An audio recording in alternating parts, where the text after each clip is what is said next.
Len Khodorkovsky, former Deputy Assistant Secretary of State, joins me. Good morning, Len. How are you? Good morning, Hugh. How are you? Thanks for having me. Thank you for joining me. Now, Len, talk to me a little bit about what we think is going on between the mullahs and Team Biden. Yes, it's another Biden special here, Hugh. What we have here is what the Iranians are calling a freeze for unfreeze deal, which means that out of the goodness of their heart, they're going to freeze the weaponization of their nuclear program at 60% in exchange for 10 to 20 billion dollars of unfrozen funds to be released for their use. Now, the State Department and others are couching this as all of these funds are going to be going toward humanitarian uses, but we all know that the regime in Iran does not use money for humanitarian needs. It uses money for sending it to their proxies in Gaza and Lebanon and Yemen and all over the neighborhood, and it goes toward oppressing their own people. So what we have here is a kind of a deal that I would compare to the way the Biden administration is handling the border, which is they've taken a situation that was being managed competently and have completely unwound that situation and reversed all the all of the constraints on the bad behavior and have allowed chaos to ensue. First time tragedy, second time farce. When Team Obama sent the money to Iran, it got sucked into terrorist operations. I don't think anyone argues that anymore. How can the same people think that giving 10 to 20 billion dollars to the mullahs will do anything other than buy missiles for Hezbollah? Well, I don't know. The only explanation I can think of, and you're right, this is the Biden team is Obama 2.0 team. It's the same team that negotiated the original deal. If you recall, when Secretary Blinken and others went up to testify in front of Congress, they assured Congress that they're going to be building on the JCPOA, but the only way they're going to go back into the deal is if the Iranians agreed to all of the JCPOA constraints, plus they were going for a longer and stronger deal. Now, what we're ending up with here is a complete mess. It's diplomatic malpractice, which is they're not even going to sign on the dotted line. They're going to have a wink, wink, nod, nod kind of an arrangement with Iran where they don't have to explain themselves to Congress, which is why I think Congress should act now to bring some of these folks in front of Congress to explain exactly what they're negotiating and what they're getting the American people into here. Now, Wendy Sherman has left, and she was the original architect of the JCPOA.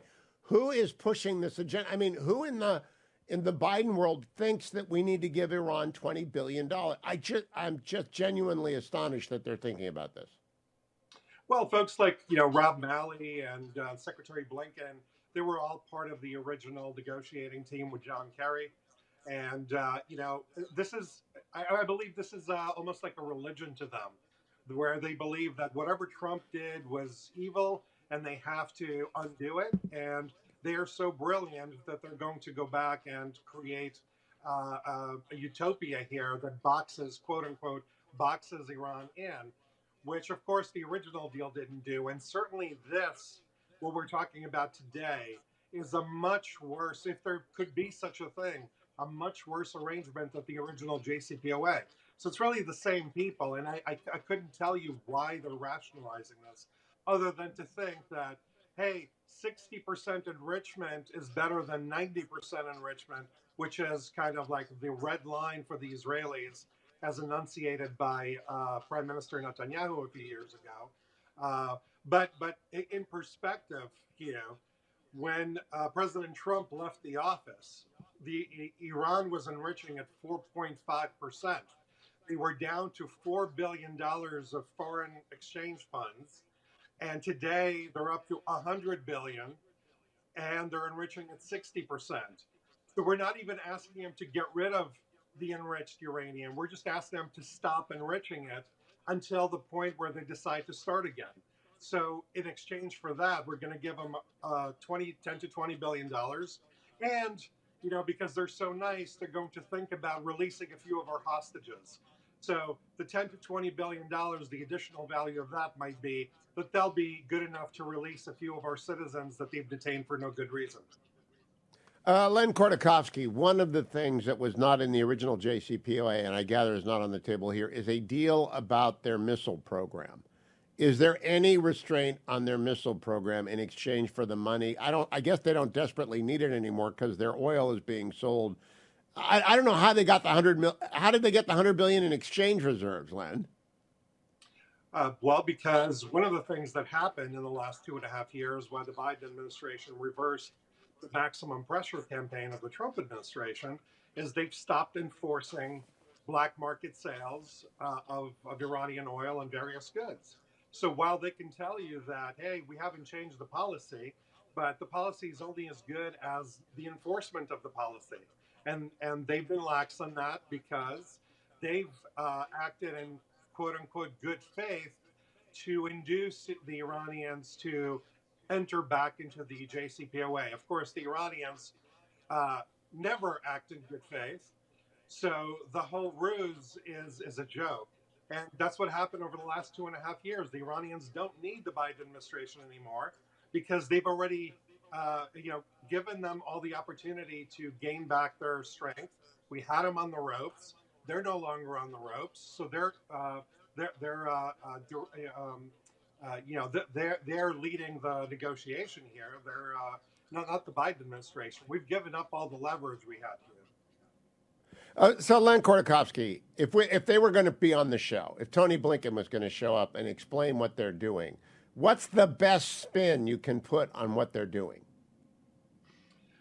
The best spin is we need to stop their enrichment because we've committed to never allowing Iran to get a nuclear weapon. Of course, this doesn't do that. This only stops their growth. I don't know. Maybe in Washington this makes sense because when we stop the growth of something, we call it a win instead of slashing it.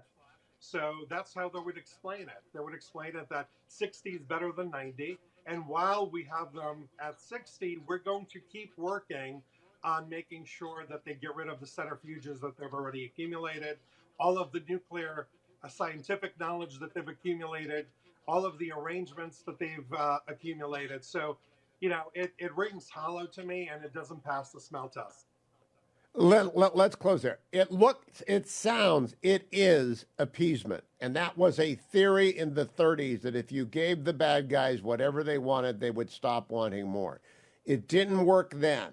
Is there any reason to believe it's going to work with Iran now? Because if there is, let's present the case for doing this so that we're fair. But I cannot understand what they're trying to do. No, it cannot work under this strategy. I believe it's diplomatic malpractice. It weakens American national security. It destroys our relationships in the Middle East. We've seen the consequences of that, where the Saudis are playing with Iran and China now. China has a much stronger foothold in the region because our friends no longer trust us.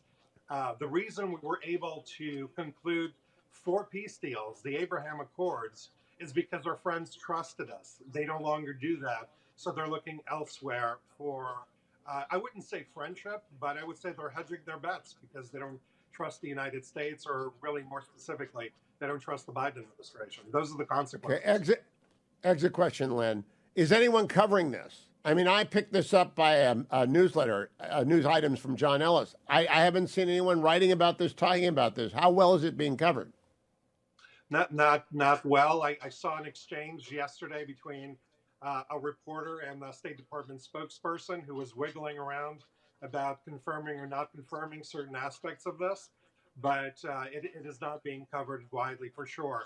And you know what? I want to say one more thing. The Biden administration has said that they stand with the Iranian people during the protests of the last 9 to 10 months. As you recall, a 22-year-old Masa Amini was murdered because she wasn't wearing a hijab properly. And the Biden administration has made various overtures to Iranian women.